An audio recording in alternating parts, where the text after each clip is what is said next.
se han ido por el mismo camino.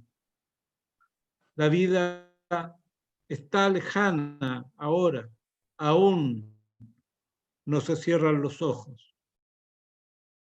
En la orilla de la boca sopla el viento y no se dice qué pasa con esto, de las calles que suben latitudes. Las mujeres callan palabras del otro lado y los hombres no están cuando el sol se pone. La puerta cerrada, la calle vacía, por la ventana se escucha lo inacible, los bolsillos negros. Las generaciones que vienen lo sabrán todo, con sangre en las narices, luminosos los ojos. Un poema premonitorio de Bruno Montané, escrito el año 77. Yo lo leí el año 77, este poema, en Londres, y me dejó para adentro. Porque es un poema optimista. Las generaciones que vienen lo sabrán todo. O sea, las generaciones que vienen eran la gente que nació el año 78 y que este año cumple 43 años. No habían nacido todavía cuando se escribió este poema. ¿Para qué decir de los que tienen 18 años? Las generaciones que vienen lo sabrán todo, con sangre en las narices, luminosos los ojos. La mención de los ojos me parece inquietante, con toda la gente que ha perdido ojos en Chile. Bruno Montané, un gran poeta chileno que reside en Barcelona y que era el poeta favorito de Roberto Bolaño, amigo de Roberto Bolaño. Y el otro texto que quiero leer, me encanta también, es de Chavita Godoy. Chavita Godoy, Claudia Godoy. El poema se llama La justicia en mi nación. Y está también en una canción, en la canción La Turba, de Mauricio Rodolés, y está en YouTube, ahí la pueden escuchar, de Mauricio Rodolés y León y Martín León, la música, y la letra es de Chavita Godoy, Rafael Rubio y Mauricio Rodolés. El texto La justicia en mi nación de Chavita Godoy dice así: la justicia en mi nación se suplica en las veredas, mientras tanto en la moneda duerme la legislación. Ahora el pueblo en rebelión, junto con los estudiantes, en las calles desafiantes gritan en las barricadas: el gobierno no hace nada, renuncien los gobernantes. Disfrazados de civiles, los pacos son saqueadores y los milicos traidores le van disparando a Chile. Nos trajeron los fusiles, pero el pueblo se pronuncia. Las cacerolas anuncian que este Chile despertó, la dictadura ya no. Oye, Piñera, renuncien. El problema es la evasión. ¡Bip! No me hace la tarjeta. El problema son las viejas que ahora piden su pensión. ¿Para qué darle educación si eso no les hace falta? Las aguas son de las paltas. Córtenla con sus bullicios.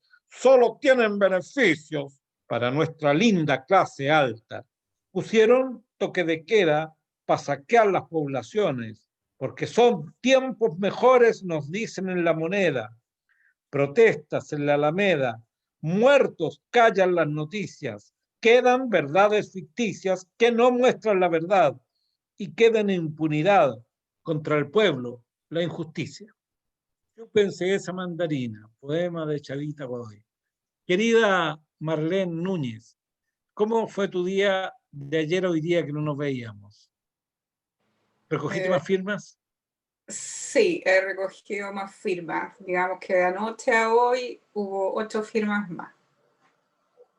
Pero van así de lento. O sea, no, en realidad mejoró un solo punto el promedio que venía teniendo, que era entre 6 y 7. Ahora fueron 8 diarios. Es muy poco. Es muy poco.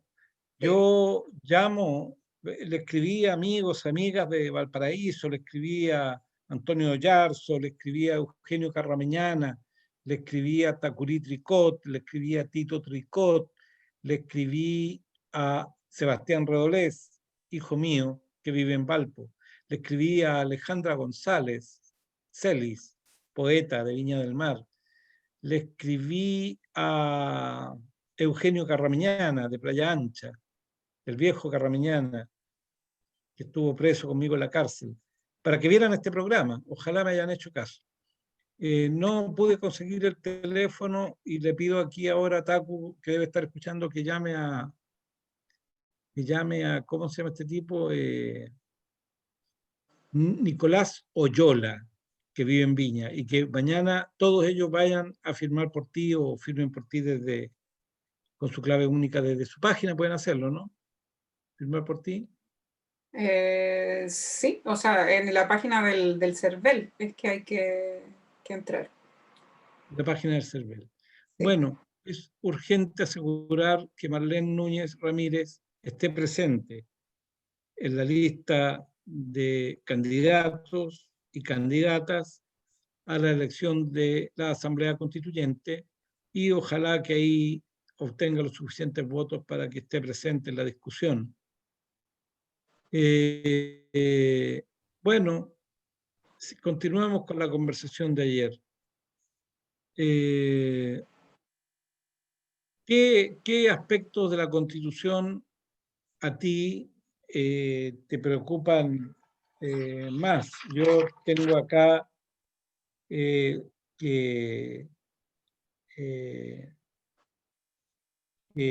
en el marco global hay una visión de totalidad entre la naturaleza y la humanidad como parte de ella, dualidad cultural indígena y conquistadora, una conciencia geopolítica económica, opresión imperialista española, inglesa, estadounidense, además de la proyección china en curso, idea de salida y la fraternidad latinoamericana, y como cuarto punto la conciencia de resistencia al poder del oligopolio transnacional. ¿Cómo se traduce esto en la nueva Constitución? ¿Qué quieres proponer tú, Marlene? Claro, mira, esto se refiere a que sí debemos ver la Constitución como una Constitución nueva. Y entonces a mí no me interesa cambiar aspectos puntuales de la Constitución. Yo sé que a la gente lo que más le preocupa son los derechos sociales y obviamente eso hay que cambiarlo. Pero no se pueden cambiar, me parece, los derechos sociales sin tener en cuenta este marco global con los 4 puntos que tú leíste.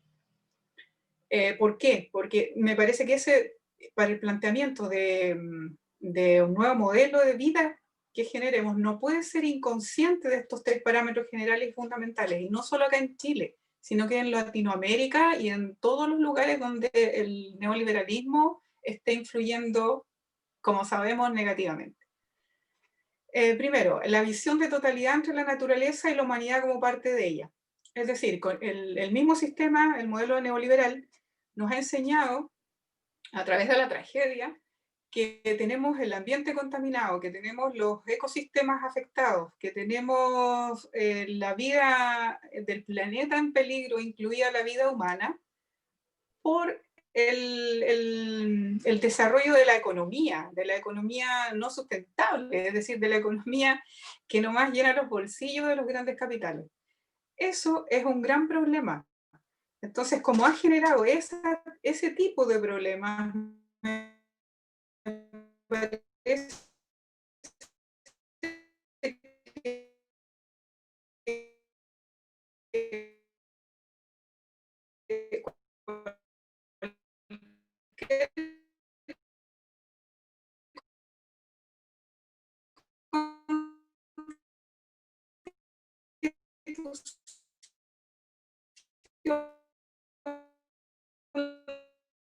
a esta altura de los acontecimientos en relación a lo que ha provocado el modelo neoliberal, deberíamos tomar esta dualidad en serio, es decir, incorporarla en la chilenidad, la visión indígena en relación del hombre con la naturaleza. ¿Te fijas? Y el cuidado de la naturaleza y los recursos usados para lo que se necesite y no llegar a los niveles que se ha llegado ahora de un extractivismo que provoca tanto daño, no solo el daño a la tierra, no solo a la contaminación, sino además que por eso mismo nos estamos quedando sin agua, que es un recurso natural vital.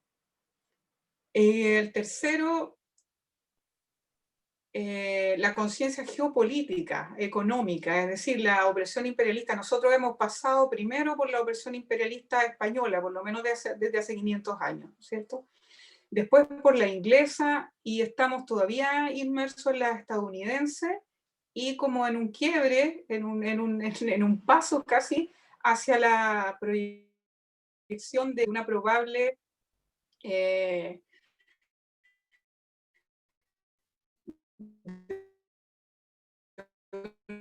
una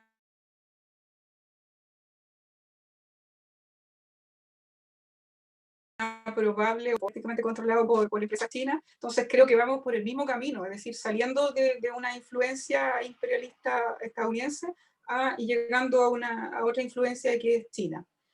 Entonces yo creo que en la Constitución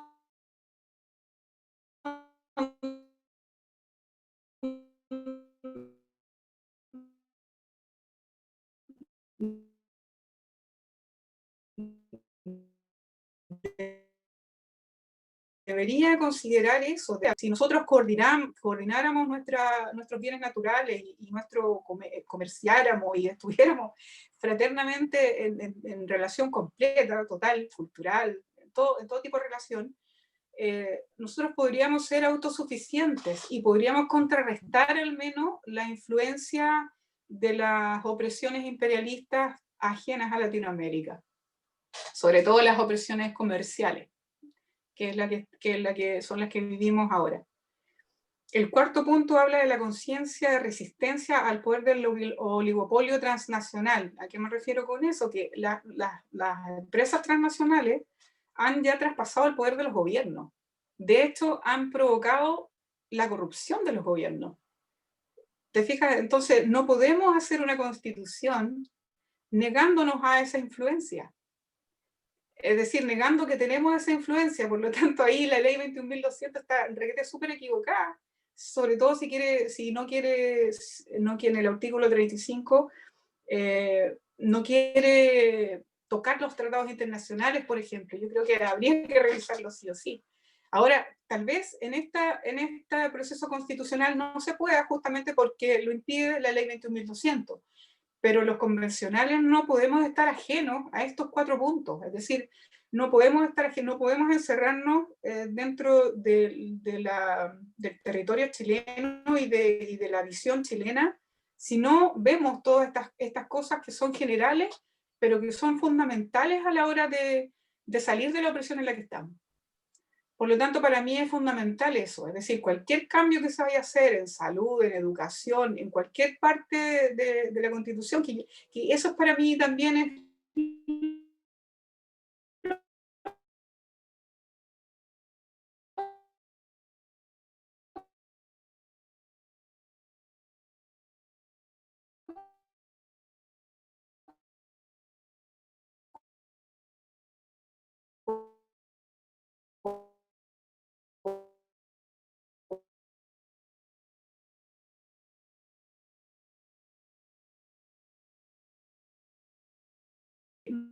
O sea, no se puede partir de cero. O sea, si partimos de cero, tal vez no sé cuánto tiempo duraría el proceso, pero sí tenemos que partir de esa visión global que te menciono, porque de lo contrario no se va a cambiar, van a ser otras modificaciones más, igual que las miles, o sea, no, las cientos que se han hecho de la Constitución del 80 y que no han superado el problema estructural que tiene, por ejemplo, de la subsidiariedad, del Estado subsidiario, y por lo tanto que significa que subsidia a las empresas para que las empresas resuelvan los problemas, incluidos los temas de salud y educación, que tienen que ver directamente con los derechos de la gente. Entonces, eso no puede seguir pasando. Pero te digo eso, partir de una visión global no se trata tampoco de cambiarlo todo, pero de revisarlo todo sí. De revisarlo todo sí. Aun cuando eso creo que no es... ¿Tienes hijos? Sí, tengo 2 hijos que son adultos ya. Ya, ¿y ellos dónde estudiaron?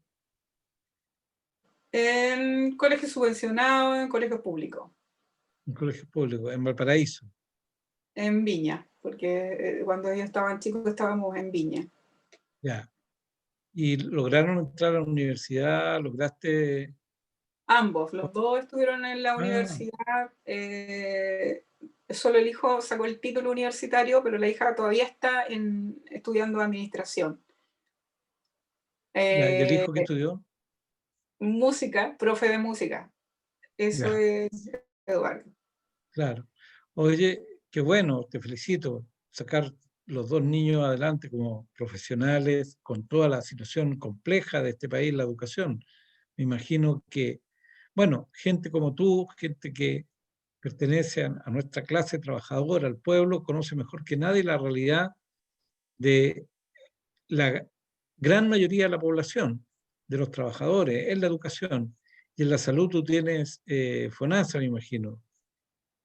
Sí, sí, eso. ¿Has tenido, qué experiencia has tenido con la salud en Chile?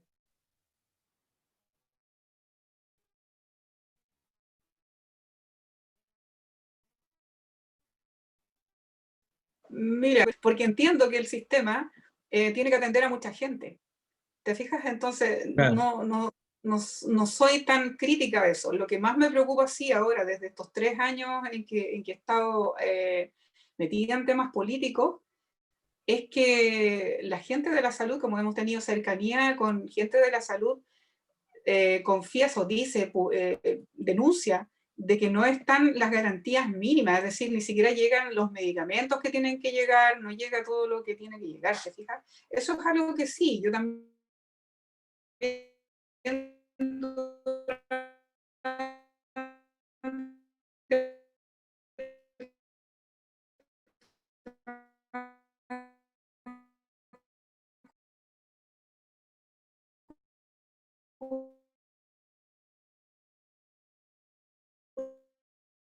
la vida visualizado. Esa es la experiencia que yo tengo. Hasta ahora sí que tengo mucho cuidado en no llegar y despotricar en cuanto a ese tema. bueno, a mí también me ha pasado, yo he estado 2 veces internado, el año 2014 creo que fue, 13, estuve como 5 días en un hospital y pude ver lo mismo que dices tú, y después tuve un ataque cerebrovascular y estuve eh, como 20 días en un hospital y pude ver que efectivamente la gente, los funcionarios de la salud, no solamente trabajan en malas condiciones, sino que con malos sueldos y con pocos apoyo estatal. Me acuerdo como una anécdota, cuando yo llegué al Hospital San Borja, que fue el año 2000 algo, me llevaron a una sala que no tenía frazadas y era invierno, no tenía veladores, etcétera, etcétera, etcétera. Y me contaron que la presidenta de ese momento, Michelle Bachelet, eh, claro, no, fue como en el 2008, 2009 que estuve ahí. Y Michelle Bachelet había, con toda la parafernalia de la televisión, había inaugurado esa sala como una nueva sala del hospital. Entonces tomaron frazadas de una sala, las llevaron ahí, tomaron veladores de otra sala, los llevaron ahí, tomaron y armaron una sala que se veía muy completa. Se fue Michelle Bachelet y se llevaron todo, lo devolvieron a las salas de las cuales venían. Y yo llegué ahí enfermo y bueno, en la noche tenía mucho frío, no había velador, eh, pero la gente, el personal, oye, con mucha fuerza, con mucho esfuerzo, con mucha vocación, como dices tú. Fue increíble. Ahora mirando la política de los últimos años, ¿qué te pareció a ti? ¿Qué te parecieron los gobiernos de la concertación?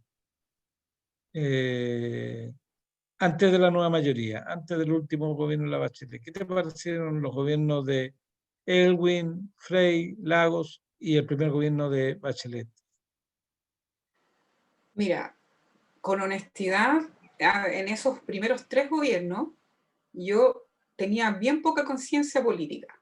Del que más podría decir algo es del gobierno de Michelle Bachelet, pero en general podría hacer una línea entre los que se mencionaron. Bueno, para empezar, no hubo yo creo que la transición nunca fue. Es decir, y se permitió eso, se veló una cuestión que nunca fue. Es decir, el régimen dictatorial siguió funcionando y muchos de nosotros no nos dimos cuenta hasta no hace tanto rato. Hay gente que todavía no se da cuenta de eso, creo. Y ese es un problema, es un problema. La visión que yo tengo general es que, claro, es triste, a ver, el asunto ese del arco iris, cuando hubo el cambio, ¿no es cierto?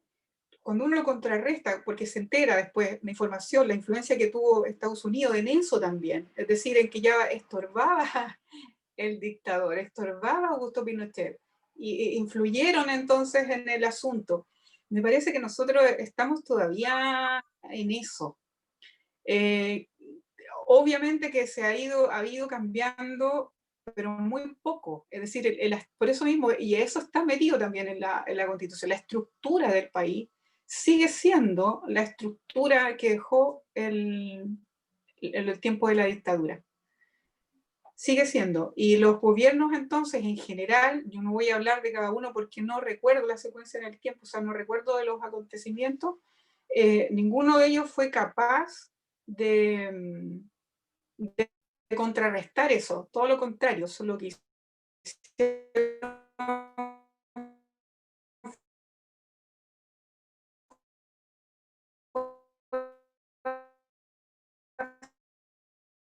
asimilar el sistema y tratar de... Esa es una de las peores cosas que le puedo criticar a los gobiernos de la concertación y también a los de la nueva mayoría.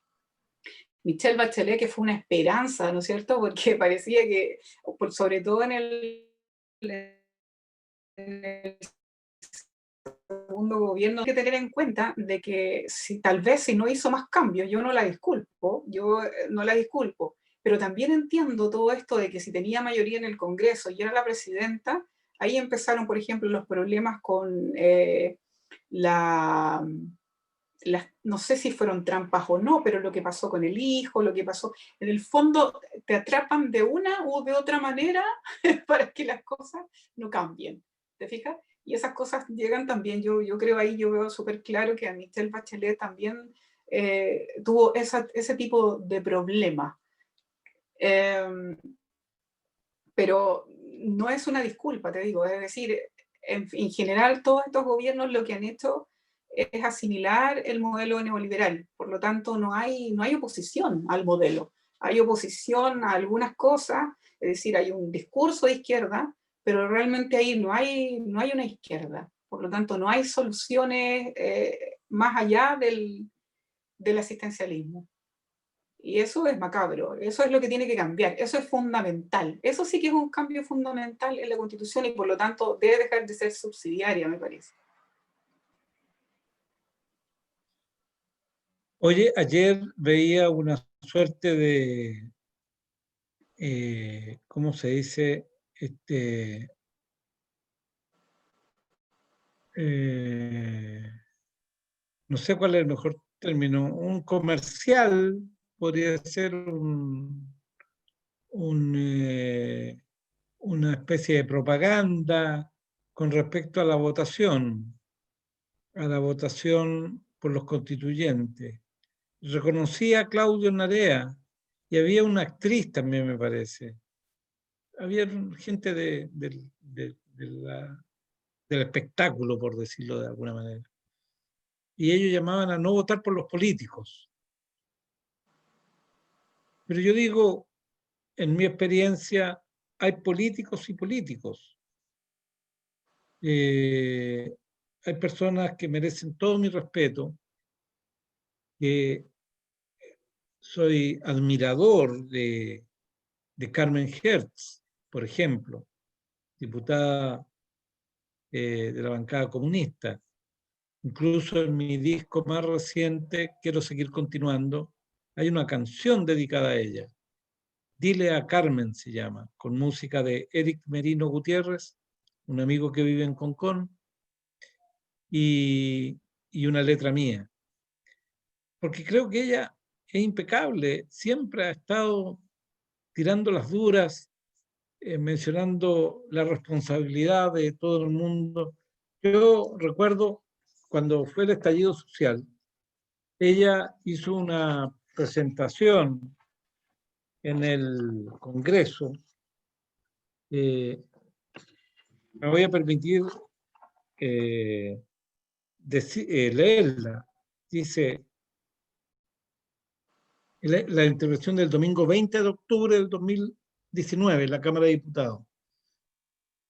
Y me voy a permitir leerla para hacerte una pregunta después. Gracias, presidente, se refiere al presidente de la Cámara de Diputados. Hoy tenemos acá, a metros de una institución democrática, decenas de infantes de marina con armas de guerra. A metros de nosotros están escuchando los balines contra los manifestantes, contra el pueblo indignado. Pretenden los herederos de la dictadura resolver la aguda crisis social con el uso indiscriminado de la fuerza, una vez más. Solo ayer, en el Instituto Nacional de Derechos Humanos, denunció ese uso desmedido de la fuerza al momento de la detención. Denunció vejaciones a niños y niñas, malos tratos, golpes, torturas, desnudamientos, vejaciones sexuales, entre otras atrocidades. El oasis chileno, la fantasía del presidente de la República se cae a pedazos. Este gobierno es el gran responsable de la crisis, que está lejos de agotarse con este proyecto de ley. Son décadas de exclusión, de castigo a las mayorías, al pueblo chileno que sufre pensiones de miseria, salarios indignos, un sistema de salud inhumano. Pero es este gobierno el que con su ambición inagotable desprecia el malestar de un pueblo, se burla de ese pueblo y eso es lo que lo empuja a salir a la calle. Digámoslo claramente, el gobierno de Piñera está gobernando y ha gobernado para los ricos, y es eso lo que indigna a los estudiantes y a la gente que toca las bocinas y las cacerolas. Y pretende seguir legislando para los grandes grupos económicos, regalándole una reforma indigna para las AFP, una reforma tributaria para los Lucis, para los Angelini y para sí mismo, un cambio laboral para explotar aún más a los trabajadores. Y frente a eso, la ciudadanía demanda que una oposición que ofrezca claridad, que recoja de verdad el llamado valiente de miles que hoy protestan en sus casas y en todas las ciudades. Y como oposición tenemos el deber de responder a un pueblo que ya no tolera más las injusticias y los abusos, de que han sido objeto de la mañana a la noche, desde que nacen hasta que mueren. Gracias, presidente. Esto está en nuestra revista Volcán Chile, hecha en Barbará. Y la foto, a mí me encanta esa foto, frente al edificio de la Telefónica, dice Yuta asesina, prensa amarilla, que yo creo que es una síntesis de lo que ha sido la labor de la prensa amarilla, o sea, una prensa mentirosa, una prensa que más preocupada de informar está preocupada de modelar una forma de pensar desinformando. Y la Yuta asesina. Yo digo, la Carmen Hertz, la compañera Carmen Hertz, para mí no pueden meterla por su actitud, por su valentía, abogada de derechos humanos, en el mismo lote de los Sarboe, en el mismo lote de los Pepe Out, en el mismo lote incluso de los socialistas como Elizalde. Yo creo que ella junto con otra gente, que no es la única, obviamente.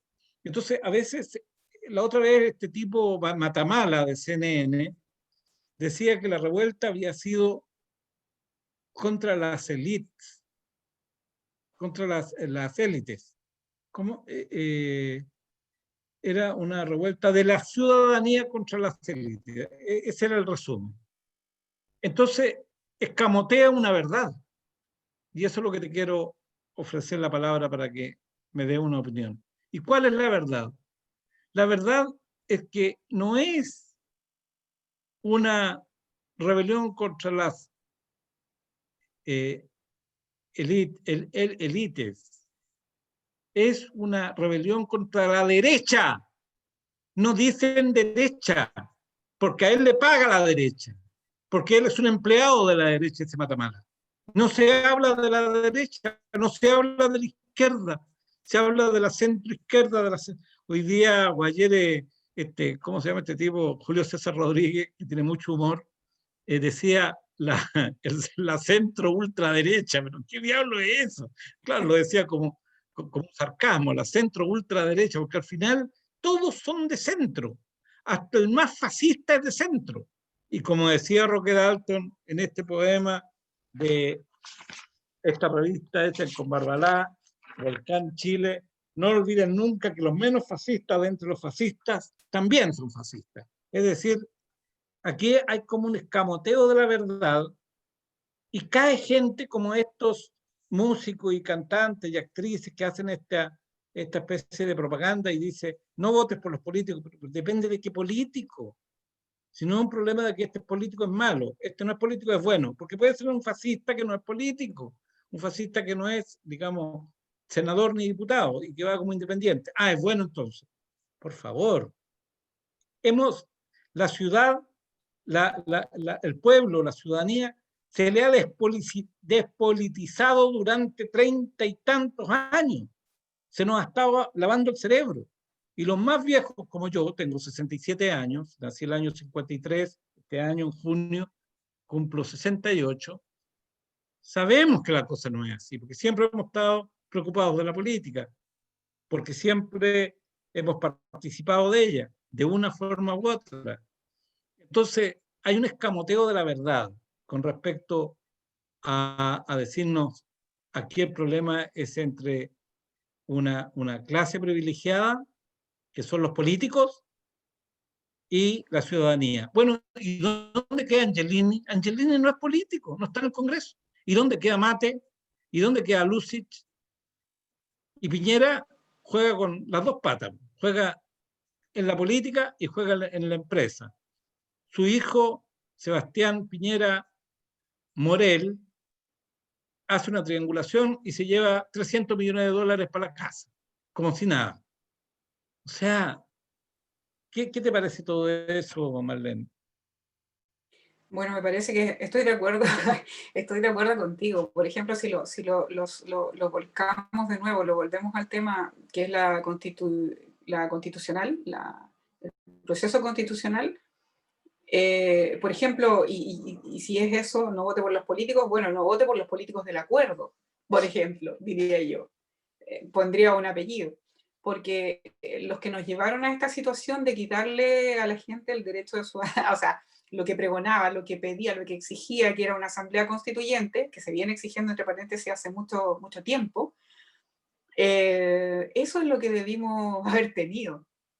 Y nos dicen que sí, que esta es una asamblea constituyente, pero como me parece que ya dije ayer, que no tiene el mismo poder, no tiene el poder de una asamblea constituyente, no tiene el poder del soberano, no tiene el poder para un cambio estructural, no lo tiene.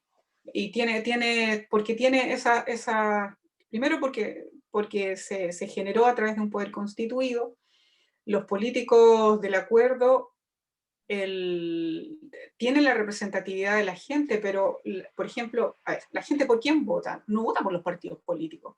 La gente vota por los cargos políticos, ¿cierto? Esos cargos políticos pertenecen a partidos políticos, pero la gente vota por los cargos. Y en más, la gente acá en Chile vota por las personas en general. ¿Te fijas? Entonces, la mayoría de los que están en el acuerdo, los que firmaron en ese acuerdo, no necesariamente hay políticos ahí de partidos, no ni siquiera tenían cargos políticos. Entonces, desde ese punto de vista es bastante ilegítimo el asunto del acuerdo, porque ese poder, que es cierto, es legal, es decir, los partidos políticos tienen ese poder de representatividad, pero en realidad el poder soberano no le da ese poder a los partidos políticos, sino que se los da a los cargos políticos. ¿Te fijas? Y desde ese punto de vista, o sea, es cuestionable desde donde lo veas, pero lo más grande es que pasamos de una posibilidad de una asamblea constituyente a una convención constitucional que implica tal vez un cuadro de modificaciones grandes, de cambios constitucionales grandes, pero son cambios constitucionales dentro de la misma constitución. Por eso que yo planteo estos 4 puntos que son súper importantes, porque si va a ser así, si va a tener ese poder de cambiar solamente algunas cosas, esas cosas que se cambien tienen que ser vistas de la perspectiva de esos cuatro marcos. ¿Te fijas? Que la economía no puede seguir estando por sobre las personas, que la economía está para servir a las personas y no para servirse, no al revés, ¿te fijas? Es decir, no puede tener más valor la empresa que las personas. Eso es una cuestión fundamental. No puede olvidarse que estamos inmersos en una encerrona de tratados de libre comercio. ¿Te fijas? O sea, estamos en una encerrona con potencias que controlan. Si a nosotros renegamos de esta oligarquía nacional, bueno, pues no sé si es una oligarquía también, pero son esos poderes fácticos de las empresas transnacionales las que tienen el sartén por el mango. Si ahora ni siquiera son los imperios mismos como países, sino que son las empresas. ¿Te fijas? Hacen prácticamente un gobierno de hecho del que nadie se hace cargo porque realmente no es un gobierno tampoco. ¿Te fijas? Sin embargo, esas transacciones comerciales son las que tienen la escoba. Esos son los que tienen a los políticos corruptos. Ellos son los que financian las campañas políticas. Entonces, yo diría que es el levantamiento de la gente, aun cuando no se dé cuenta, es contra todo poder que mantenga y sostenga ese modelo. Y esos son no solo los políticos, sino que los poderes fácticos. Y los poderes fácticos son los que presionan a los políticos para que se sostenga ese modelo. Entonces, en realidad, contra quienes deberíamos ir es contra los poderes fácticos. Y por eso que hay que tener esa visión global. De lo contrario, cualquier cambio que hagamos, podemos cambiar la letra de la ley que dice ahí que en cuanto a los derechos de salud o los derechos de educación, pero si la Constitución sigue siendo subsidiaria, si le damos más importancia a la propiedad privada que a los derechos de las personas, si no creamos una nueva estrategia de derechos de la naturaleza, por ejemplo, como han hecho ya algunos países, no solamente acá en Latinoamérica, no recuerdo los países de fuera de Latinoamérica que lo han hecho, pero sí en sus constituciones ya están, al menos en Ecuador y en Bolivia, que no sé qué tanto, al menos está declarado, no sé qué tanto poder tiene eso, no sé qué tanto han ahondado ahí, pero sí al menos han tomado esa conciencia y la han plasmado ahí en la Constitución, es decir, que hay que tener conciencia de eso para que la economía no siga destruyendo el planeta. Básicamente, eso sería como el fin práctico y el fin más que tenga más que ver con el desarrollo también de la humanidad, que no es solamente una lucha contra la economía, sino que es una lucha de cómo queremos vivir, que no tenemos por qué vivir en opresión, ¿te fijas? No tenemos por qué vivir tan al justo por lo menos la clase trabajadora no puede, ¿cómo no tener un sueldo digno para poder tener, por lo menos alimentarse, educarse y vestirse? ¿Te fijas? Es decir, son cosas mínimas que un país, sobre todo como Chile, puede tener. Es decir, no es una cuestión que se le esté pidiendo hoy de dónde sacamos los recursos. Claro, como están administrados ahora, ¿de dónde los sacamos? Pero realmente los bienes naturales son de Chile, y debería entonces su fruto debería ser para los chilenos y no para un grupo de chilenos, mínimo. ¿Te fijas? Esas son cosas estructurales que tienen que cambiar. Y además que hay un hecho noticioso de hoy día que refleja un poco algo de lo que tú estás diciendo. Y es el egoísmo con que piensan las clases más poderosas, la burguesía. El egoísmo y la visión miope, cortoplacista, a diferencia de los trabajadores, que los trabajadores saben que si no trabajan, no comen, que si no se preocupan de la educación de los hijos no van a tener trabajo remunerado de mejor forma, que si no se preocupan de cuidar la crianza de los hijos pueden ser seducidos por el narcotráfico y terminar como traficantes, terminar como soldados. Que si no, o sea, la gente de la clase trabajadora es gente que de una forma u otra tiene que estar todo el tiempo alerta. La noticia que salió hoy día, que me llamó mucho la atención, me la contó mi hijo, esta cosa de la explosión del COVID en Cachagua. No sé si escuchaste tú, Sí, sí, en escuché. Cachagua, en la playa, se Sí. hicieron muchas fiestas. O sea, el relajo total, la indolencia, es decir, el COVID le da a los pobres y los pobres que se mueran. Yo, ¿por qué me va a dar COVID? Yo tengo plata, pero no sabían que el COVID era una expresión más democrática que la sociedad misma, porque al que se agarraba el virus lo agarraba fuera pobre o fuera rico. Y empezaron a caer como pollos. Y el problema es a quién le van a pasar la posta, a los pobres, porque van a llevar a las nanas, van a llevar a los jardineros, van a llevar a los choferes para que los lleven a los hospitales y no se van a preocupar y pueden... ¿Qué fue lo que pasó con el desarrollo del COVID en Chile? Si el COVID entró por Las Condes, el COVID entró por Vitacura y entró con la indolencia de ellos. Y ahí a sus trabajadores le pegaron el COVID, los trabajadores lo desparramaron por Pudahuel, San Ramón, La Pintana, etcétera, La Granja, las comunas pobres.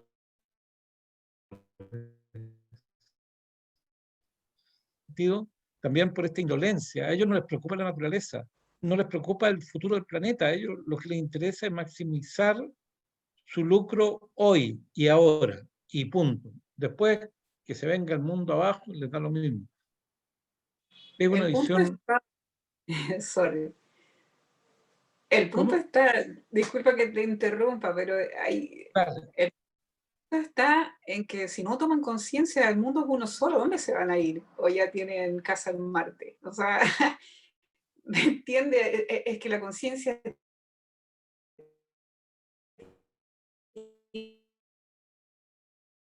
tiene que hacer trabajadora a todos. Si, finalmente el nuevo modelo de vida nos involucra a todos. No podemos no podemos hacernos los lesos, es decir, los que están en esa situación no pueden seguir ignorando el problema que se está gestando, porque se está gestando para ellos también.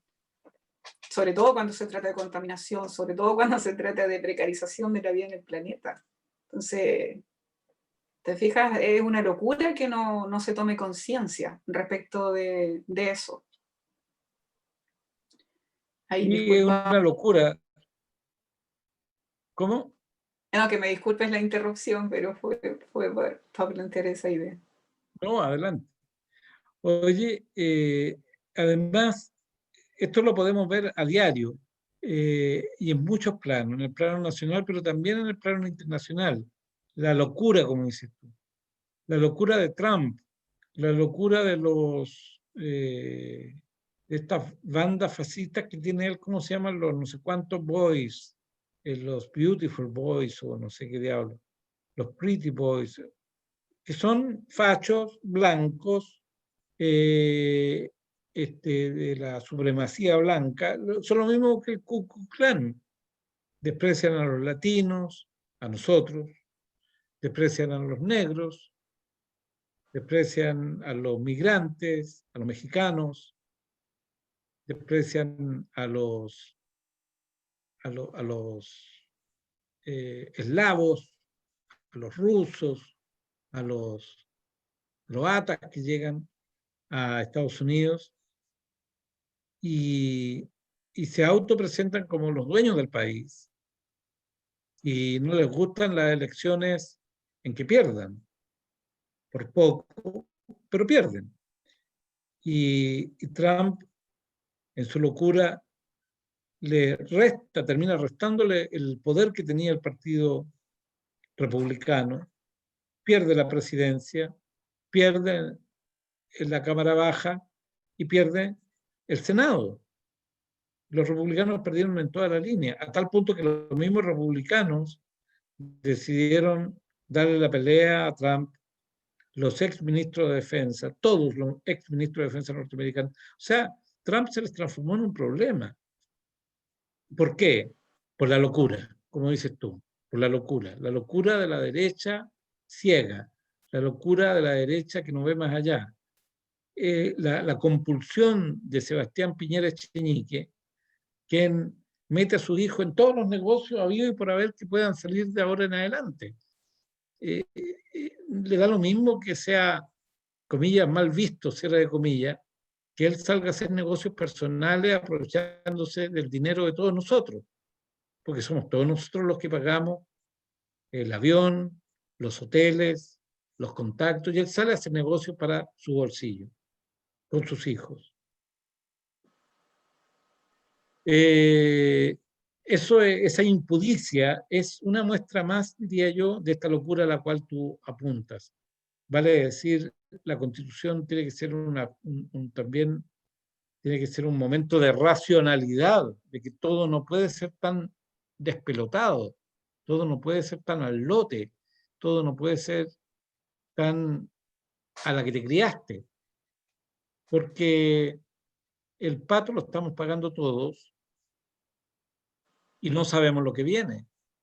No sabemos si el virus va a mutar, no sabemos si van a surgir nuevos virus, no sabemos si los cambios climáticos del planeta obedecen a la acción del ser humano u obedecen a cambios naturales dentro de la evolución del planeta. A lo mejor el planeta está cambiando porque es un ser vivo también. Y nosotros estamos hundidos en conflictos sociales por la miopía y el afán de lucro de una clase social que se transforma en depredadora de nuestras vidas, del planeta y en definitiva de todo. Bueno, tenemos ya la 23:06. Me gustaría darte la palabra para que nos agregaras lo último que quisiera decir, llamaras a que la gente mañana votara por ti, o sea, perdona, se inscribiera, tuviera con la clave única, abriera la página del CERVEL y votara por ti para que tú puedas acceder a ser candidata independiente. Hay que recordar que la gente que vota no tiene que estar inscrita en partidos políticos, creo, ¿no? No. No debe ser militante de partido político, necesita la clave única y tiene que ser también, tiene que tener vigente su poder de votar acá en el Distrito 7. Eso tiene que estar vigente, es decir, tiene que ser un elector en este rato. Y esos son los 3 requisitos.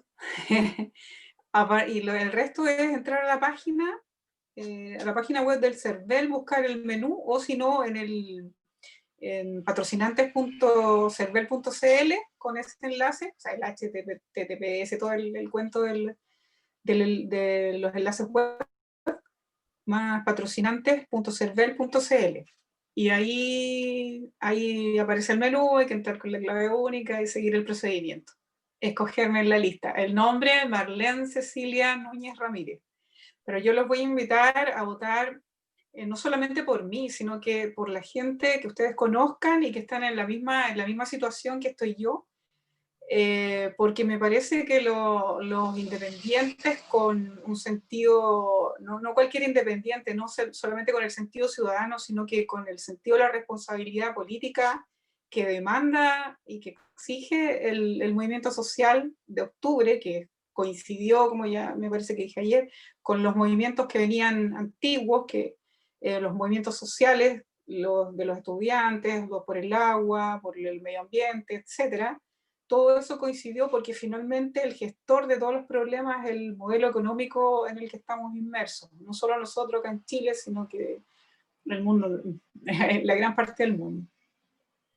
Eso, así que los invito, porque hay que ser consecuente, es decir, si uno no quiere, y tener cuidado con los valores de luces, es decir, la gente que es conocida y que, qué sé yo, como artista o como, no sé, cualquier personaje conocido, no es que no tenga el mismo derecho, sí, tiene el mismo derecho, pero los partidos políticos o ellos mismos, no sé, es justamente porque pueden llevar votación, es que lo hacen, pero tiene que haber un equilibrio entre eso y el pensamiento político que estén defendiendo, porque es importante que haya muchos independientes ahí, acogidos a partidos o no, pero que defiendan el movimiento, que defiendan la constituyente como constituyente. Es decir, que no vayamos a hacer simples cambios a la Constitución, sino que de verdad, por lo menos un punto de partida, dejemos claro un punto de partida para un cambio estructural de modelo. Eso me parece re importante. Y antes que se me olvide, quiero agradecerle a Tito Tricot, que hizo posible el contacto contigo y que yo pudiera estar aquí en el programa. Así que se lo agradezco mucho.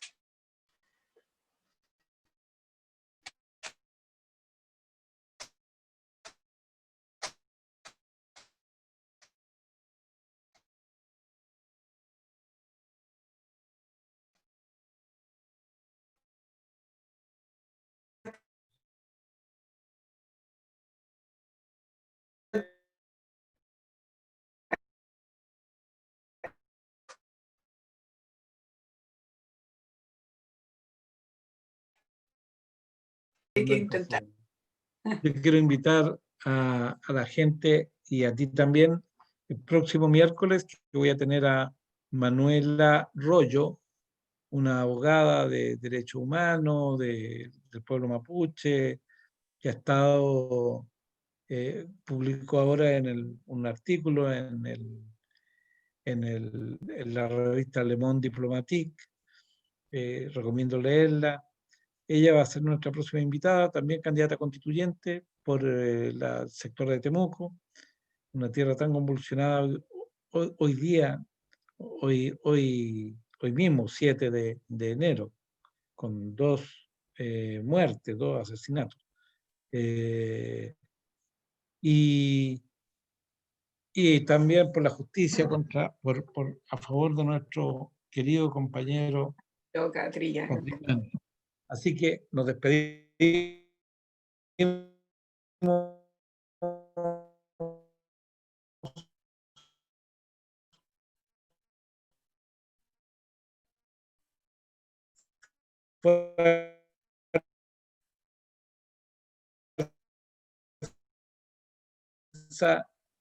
Muchas gracias. Buenas noches.